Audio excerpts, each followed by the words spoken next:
గాంధీభవన్ ఇవాళ మధ్యాహ్నం 2 గంటలకు సీఎం రేవంత్ రెడ్డి అధ్యక్షతన టీపీసీసీ విస్తృత స్థాయి కార్యవర్గ సమావేశం జరగనుంది. ఈ సమావేశంలో తెలంగాణ కాంగ్రెస్ వ్యూహాల ఇన్ఛార్జి దీపదాస్ మున్షితో పాటు ఏఐసీసీ ఇన్ఛార్జి కార్యదర్శులు డిప్యూటీ సీఎం పట్టి విక్రమార్క పలువురు మంత్రులు పాల్గొననున్నారు. రాష్ట్రంలో కాంగ్రెస్ పార్టీ అధికారంలోకి వచ్చిన తర్వాత తొలిసారిగా జరుగుతుండటంతో ఈ సమావేశానికి ప్రాధాన్యత సంతరించుకుంది.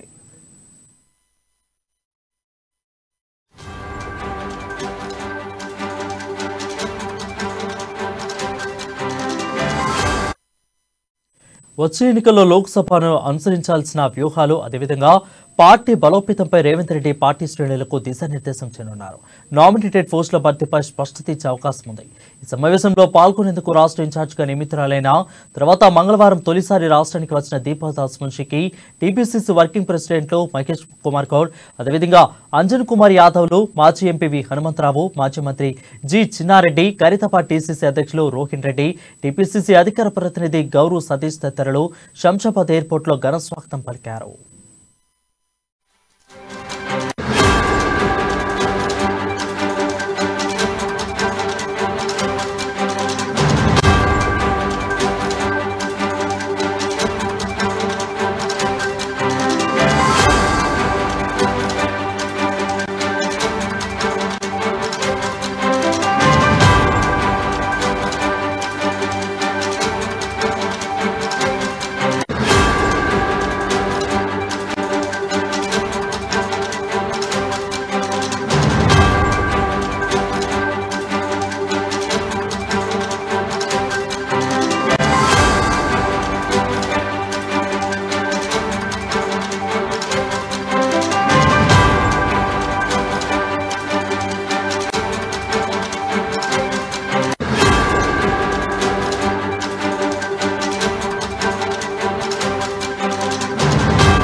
న్యూస్ చూస్తాం. గాంధీభవన్లో ఇవాళ మధ్యాహ్నం 2 గంటలకు సీఎం రేవంత్ రెడ్డి అధ్యక్షతన టీపీసీసీ విస్తృత స్థాయి కార్యవర్గ సమావేశం జరగనుంది. ఈ సమావేశంలో తెలంగాణ కాంగ్రెస్ వ్యవహారాల ఇన్ఛార్జి దీపదాస్ మున్షితో పాటు ఏఐసీసీ ఇన్ఛార్జి కార్యదర్శులు డిప్యూటీ సీఎం పట్టి విక్రమార్క పలువురు మంత్రులు పాల్గొనున్నారు.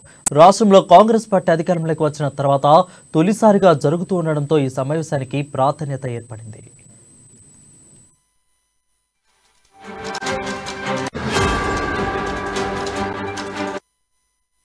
వచ్చే లోక్సభ ఎన్నికల్లో అనుసరించాల్సిన వ్యూహం, పార్టీ బలోపేతంపై రేవంత్ రెడ్డి పార్టీ శ్రేణులకు దిశానిర్దేశం చేయనున్నారు.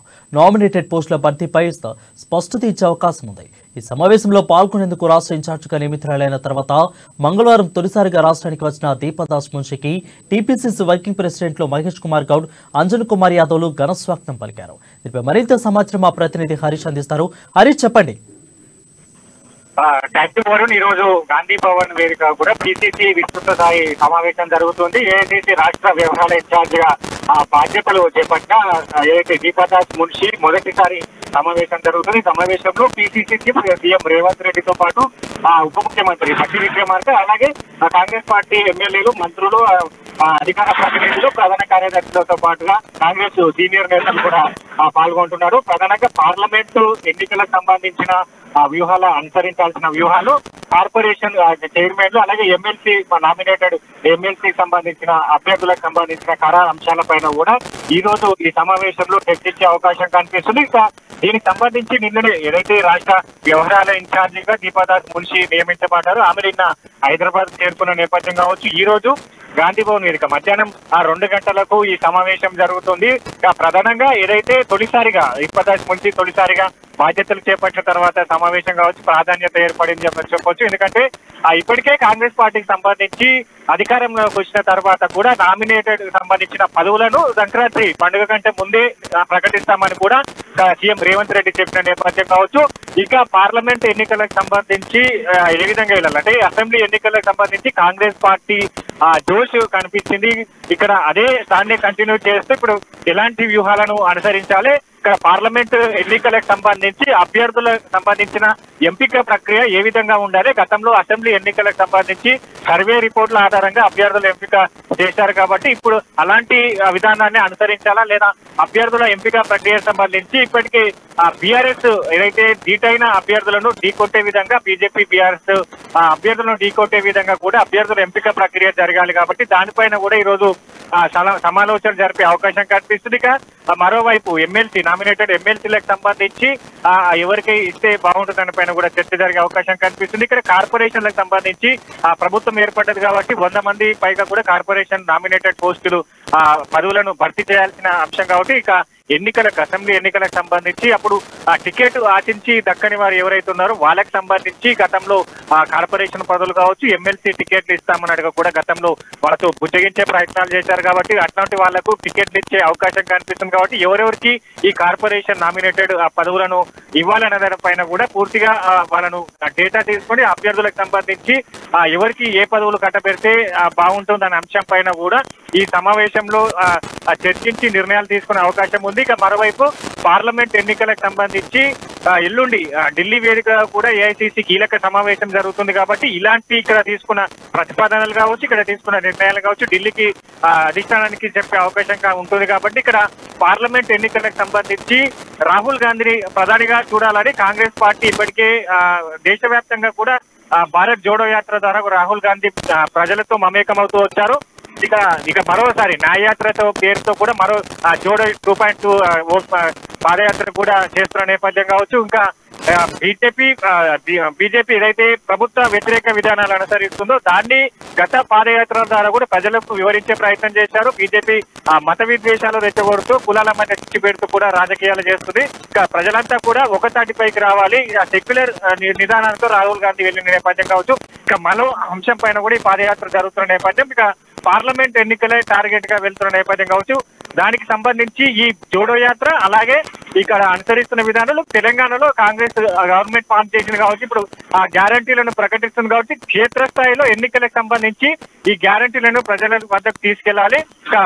ఎన్నికల కంటే కోడ్ కన్నా ముందే ఇప్పుడు 6 గ్యారంటీలు ప్రకటించారు. దాంతో 2 ఇంప్లిమెంట్ చేశారు కాబట్టి మరో ఏదైతే మహిళలకు సంబంధించి 2500లకు సంబంధించిన మహిళలకు ఆర్థిక పథకం ఏదైతే ఉందో దానికి సంబంధించి కోడ్ కన్నా ముందే ఇచ్చే అవకాశాలు కనిపిస్తున్నాయి. ఇక దీనిపైన పూర్తిగా ఈ రోజు ఈ సమావేశంలో చర్చించి నిర్ణయం తీసుకునే అవకాశం అయితే ఉంది వరం.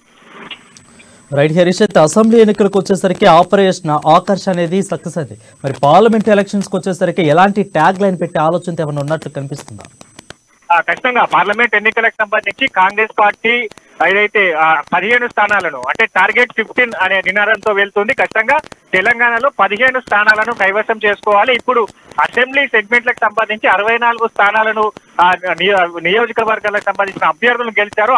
అక్కడ పార్టీని బలోపేతం చేయాలి. ఇంకా ఇతర నియోజకవర్గాలకు సంబంధించి 3వ ప్లేస్ లో ఉన్న కాంగ్రెస్ పార్టీకి సంబంధించి ఆ నియోజకవర్గాలను ప్రత్యేకంగా ఒక నియోజకవర్గాలను సంబంధించిన వ్యూహాన్ని కూడా రచించారు. అక్కడ ఏదైతే మండల కమిటీలు అసెంబ్లీ ఎన్నికలకు సంబంధించి ఆ మండల కమిటీలను కూడా వేయడం జరిగింది. అక్కడ కొంతమేర అది రచ్చకు దారితీసిన నేపథ్యం కావచ్చు. ఇప్పుడు మండల కమిటీలను మరోసారి మండల కమిటీలను ఏర్పాటు చేయాలి. పార్టీని క్షేత్రస్థాయి నుంచి అంటే ఆ మండల జిల్లా స్థాయి నుంచి పార్టీని బలోపేతం చేస్తే అక్కడ ఏదైతే పార్టీకి సంబంధించిన ఆర్డర్ కావచ్చు బలోపేతం కావచ్చు ఇక్కడ పార్లమెంట్ ఎన్నికలకు సంబంధించి పూర్తిగా ప్రచారాలకు వెళ్లే క్రమం కనిపిస్తుంది. కాబట్టి ఇప్పుడు యూత్ నే టార్గెట్ గా చేసుకునే నేపథ్యం కావచ్చు. మండల కమిటీలో ప్రత్యేకంగా యువతకు అధిక ప్రాధాన్యత ఇచ్చే విధంగా కూడా వ్యూహాలు రచిస్తున్నారు. మరోవైపు గత అసెంబ్లీ ఎన్నికల్లో పరాభవమైన నియోజకవర్గాలు ఏవైతే ఉన్నాయో ఆ నియోజకవర్గాల పైన ప్రత్యేక శ్రద్ధ వహిస్తున్న నేపథ్యం కనిపిస్తుంది. అక్కడ పూర్తిగా ఇన్ఛార్జీలను కూడా నియమించి ప్రత్యేక కార్యాచరణ అమలు చేసి అక్కడ నియోజకవర్గాలకు సంబంధించిన పార్టీకి సంబంధించిన బలహీనతలు ముందుగా తెలుసుకొని అక్కడ అనుసరించాల్సిన విధానాలపైన కూడా ఈ రోజు సమావేశంలో ఆ నియోజకవర్గాలకు సంబంధించిన ఎమ్మెల్యేలు గతంలో పోటీ చేసి ఓడిపోయిన వారు కావచ్చు, ఇప్పుడు అక్కడ సంబంధించిన డీసీసీ అధ్యక్షులు కావచ్చు, వీళ్ళందరితో ఈ రోజు ఆ నియోజకవర్గాల పైన ప్రత్యేకంగా స్పెషల్ గా ఫోకస్ చేసిన నేపథ్యం ఆ నియోజకవర్గాలకు సంబంధించి అక్కడ బలహీనతలను తెలుసుకొని అక్కడ అనుసరించాల్సిన విధానాలపైన కూడా ఈ రోజు సమాలోచన జరిపి పూర్తిగా రేవంత్ రెడ్డి ఏదైతే ఇక్కడ ఈ రోజు వస్తే ఏదైతే డీసీసీ అధ్యక్షులు కావచ్చు ప్రధాన కార్యదర్శులు కావచ్చు అధికార ప్రతినిధులు వీటన్నిటికి కూడా వాళ్ళు దిశానిర్ధారణ చేసే అవకాశం అయితే ఉంది. వారు హరీష్, ఈ మీటింగ్ ఎన్ని గంటలకు ముగిస్తుంది? ముగిసిన తర్వాత వీళ్ళందరూ కూడా ప్రెస్ ముందుకు వచ్చి ఏం చర్చించారో చెప్పే అవకాశాలు ఏమైనా కనిపిస్తున్నాయా? ఖచ్చితంగా అంటే ఈ రోజు మధ్యాహ్నం 2 గంటలకు ఈ సమావేశం ప్రారంభమవుతుంది. ముఖ్యంగా సీఎం రేవంత్ రెడ్డి కావచ్చు, ఒక మంత్రులంతా వస్తున్న నేపథ్యం గాంధీ భవన్ వేదిక కూడా ఇప్పటికే దానికి సంబంధించిన ఏర్పాట్లు కావచ్చు, భద్రతాపరమైన చర్యలు కావచ్చు, అన్నిటి కూడా పూర్తి చేసిన నేపథ్యం. సీఎం రేవంత్ రెడ్డి వస్తున్న నేపథ్యం కావచ్చు, దీపాదాస్ మున్షి మొదటిసారిగా ఆమె సమావేశంకి వస్తున్నారు.